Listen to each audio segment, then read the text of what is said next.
गुप्ता है और मैं मैक्स हॉस्पिटल में कैंसर सर्जन हूँ।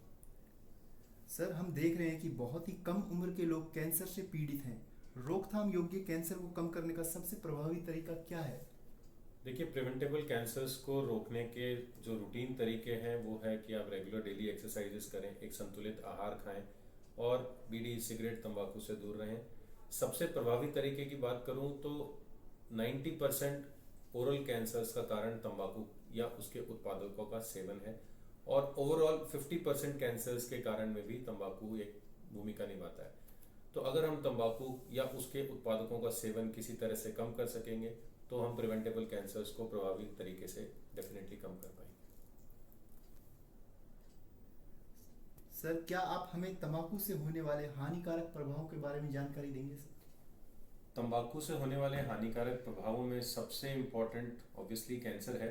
तंबाकू मुंह से शुरू होके नीचे आंतों तक के हर प्रकार के कैंसर में अपना भूमिका निभाता है।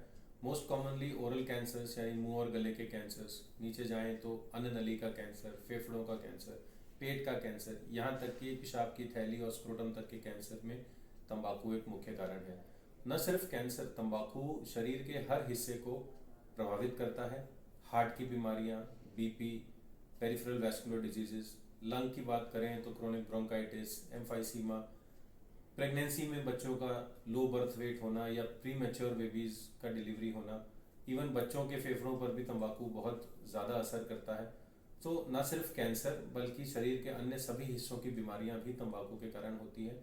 और हेल्थ की बिसाइड्स अगर बात करें तो सोशली, सामाजिक लेवल पर भी तंबाकू हमारे समाज में इस तरह घुसा है कि उसके कारण परिवार पूरी तरह से प्रभावित हो रहे हैं, जिसके कारण क्राइम की टेंडेंसी ज़्यादा बढ़ रही है। अगर कोई भी व्यक्ति तंबाकू के कारण अपनी सारी आमदनी स्पेंड कर देता है तो बच्चों की पढ़ाई नहीं कर पाता पूरी तरह से, तो समाज में भी इसका बुरा असर पड़ता है और हमारे आने वाले युवा एक गलत रास्ते पे जाते हैं।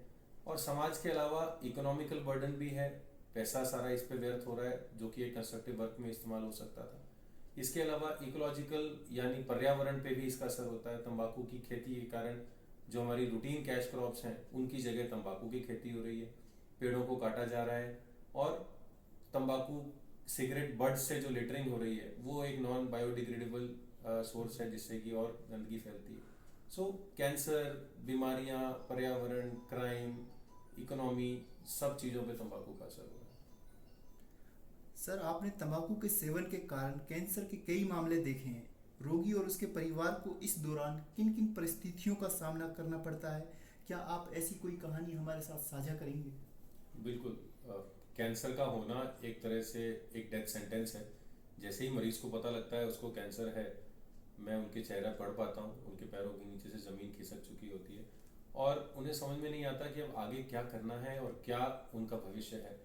तो पेशेंट तो परेशान है ही, उसके फैमिली मेम्बर्स का उन्हें पूरा सपोर्ट चाहिए और आर्थिक रूप से वो पूरी तरह ड्रेन्ड हो जाते हैं, मानसिक रूप से, फिजिकली शरीर पे इतनी उनको प्रॉब्लम्स हैं, ऑपरेशन झेलते हैं, रेडिएशन झेलते हैं, कीमोथेरेपी।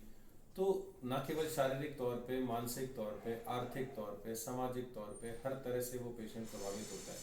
अगर एक कहानी साझा करूं तो कुछ समय पहले एक 25 साल का लड़का जिसकी गुजरात में ओरल कैंसर के लिए सर्जरी हुई, उसके 2 महीने बाद दोबारा उसको उसी जगह पर कैंसर आया। छोटा लड़का था, कैंसर कहीं फैला हुआ नहीं था, मैंने उसका दोबारा ऑपरेशन किया। दुर्भाग्यपूर्ण 2 महीने बाद तीसरी बार उसको बीमारी वहीं वापस आई। तो 2 कैंसर होने के बाद तीसरी बार बीमारी आने के बाद जब हमारे पास लिमिटेड ऑप्शंस थे, हम ना सर्जरी कर पा रहे थे ना रेडिएशन दे पा रहे थे क्योंकि वो रेडिएशन ले चुका था ऑलरेडी। तो जब मैंने उसको कहा कि अब आगे कोई और रास्ता नहीं है तो वो उसे घर ले गए। कुछ दिन बाद दोबारा ब्लीडिंग के साथ कैजुअल्टी में जब वो मुझसे मिलने आई तो मैं साफ कह पा रहा था कि ये उसका अंतिम समय है और अब हम कुछ नहीं कर पाएंगे। बट ये कहना मेरे लिए बहुत मुश्किल था। मैं सिर्फ उसके परिवार वालों को गले लगाकर सांत्वना दे पाया। वो तो रो ही रहे थे, मेरी भी आंखें नम थी। सर, जैसा कि आपने बताया, तंबाकू से अभी हमारे देश के युवाओं पर काफ़ी प्रभाव पड़ रहा है। इस पर आपने काफ़ी ब्रीफ में हमें बताया। तो हम जान सर, आप तंबाकू से संबंधित आप हमारे देश के युवाओं को क्या संदेश देंगे? युवाओं को मैं यही कहना चाहूँगा कि ओपीडी में आजकल हम यंग पेशेंट्स बहुत देख रहे हैं। कैंसर की स्टेज बढ़ती जा रही है और उम्र घटती जा रही है। नए नए मरीज और कम उम्र में हमारे पास आ रहे हैं।